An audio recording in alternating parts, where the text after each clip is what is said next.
社会伫咧变化，查甫查某变悬变大。劳动部自5公布今年降薪水日是2月27，代表女性爱做平比男性加做58天的头路，一年的薪水才会同款。今年是平去年搁较退步。妇女团体就表示讲，建议台湾爱参考外国制定缩低性别薪水差距的政策，对大企业开始做，安尼台湾才有可能走向共膝头共款薪水。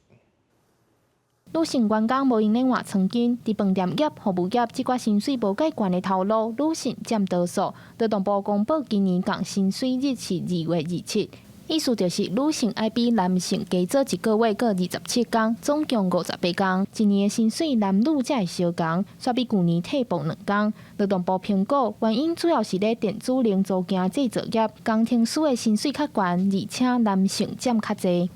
女性的劳工伫这种行业里面，真侪拢是做这个基层的技术员，所以咱嘛知影这个工程师查甫的较侪，查某的较少啦。阮甲统计起来，男性劳工的这个平均的时薪比女性劳工的平均的时薪是加真侪啦。女性比男性减41%。